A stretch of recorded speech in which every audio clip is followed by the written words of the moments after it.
नमस्कार, मी प्रणिता रेसिपीमध्ये आपलं सगळ्यांचं मनपूर्वक स्वागत. तर आज आपण मँगो आईस्क्रीम बनवणार आहोत.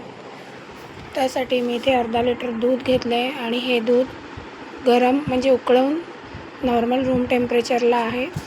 त्यानंतर त्याच्यामध्ये आपल्याला घालायचं आहे 2 चमचे एवढं मिल्क पावडर.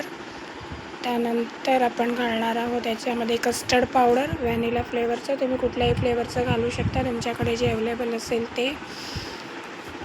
2 चमचे आपण याच्यामध्ये घालणार आहोत कस्टर्ड पावडर आणि त्याच्यानंतर छान ते हलवून घेणार आहोत. आणि त्याच्यामध्ये मी 2 ते 3 चम्मच एवढं साखर घातलेली होती. आणि आता आपल्याला हे छान मिक्स केल्यावर मग हे भांडं गॅसवर ठेवायचं आहे आणि कंटिन्यू ढवळत राहायचं आहे. जर आपण ढवळायचं बंद केलं तर ते खाली लागेल किंवा घट्ट होईल. त्यामुळे आपल्याला ढवळायचं बंद करायचं नाही आहे, कंटिन्यू ढवळत राहायचं आहे.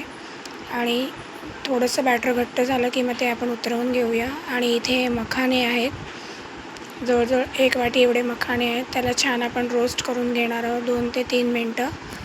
तुम्ही बघू शकता इथे छान रोस्ट झाल्यावर आपण त्याला मिक्सरमध्ये काढून घेऊया आणि थंड झाल्यावर त्याची बारीक पावडर करून घेऊया. आता आपलं इथे कस्टर्डसुद्धा थंड झालेलं आहे, ते मोठ्या एका जारमध्ये काढून घेऊया सगळं. आणि त्यामध्ये जी आपण मखाण्याची पावडर केलेली ती घालूया. आणि जे तुम्ही सुरुवातीला आंबे बघितले ते आंब्याचे काप करून क्यूब्स आपण त्याच्यामध्ये घालणार आहोत, कारण आपण मँगो आईस्क्रीम बनवणार आहोत म्हणून. पूर्ण 2 आंबे मी त्यामध्ये कट करून घातलेले होते, इथे बघू शकता तुम्ही.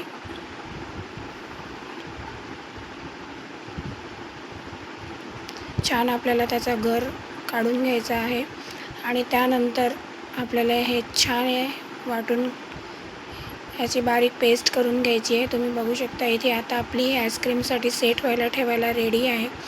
तुम्ही कुठलाही तुमच्याकडे जो कंटेनर असेल तो घ्या. माझ्याकडे हा लंच बॉक्स होता, तोच मी घेतला आहे. त्याच्यामध्ये छान आपण ते बॅटर घालूया, वरती बटर पेपर लावूया आणि मग त्याला झाकण लावूया आणि जवळजवळ 7 ते 8 तास आपण फ्रीझरमध्ये याला सेट व्हायला ठेवून देऊया. तुम्ही बघू शकता इथे माझ्याकडे बॅटर अजून शिल्लक राहिलेलं, त्याच्यामुळे माझ्याकडे काचेचे ग्लास होते, त्या ग्लासमध्ये मी ठेवलेले. तुमच्याकडे जर आईस्क्रीम मोल्ड असेल किंवा मोल्ड नसेल माझ्यासारखे, इतर ग्लासमध्ये, वाटीमध्ये जे असेल त्याच्यामध्ये तुम्ही ठेवून सेट करू शकता. त्याच्यावरसुद्धा मी बटर पेपर लावलेला आणि माझ्याकडे रबर बँड होते, त्याच्याने मी बटर पेपर लावून रबर बँडने असे टाईट केले होते. आणि दुसऱ्या दिवशी मॉर्निंगला सकाळी काढून बघितली तर आईस्क्रीम छान सेट झालेली. तुम्हाला दाखवते आता कशा पद्धतीने ते. इथे बघू शकता तुम्ही, अमेझिंग सुंदर लागत होती टेस्ट केल्यावर. तुम्ही नक्की ट्राय करा, अशा पद्धतीने तुम्हालासुद्धा आवडेल. इथे बघू शकता तुम्ही एकदम क्रीमी टेक्स्चर आलेलं आहे. आणि जे कपमध्ये काढलेले ते सुद्धा खूप छान झालेले आणि चवीलासुद्धा छान होती. तुम्ही रेसिपी नक्की ट्राय करा. रेसिपी आवडत असेल तर चॅनलला लाईक करा, शेअर करा आणि सबस्क्राईब करा.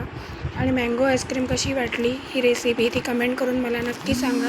Thank you for watching. बाय.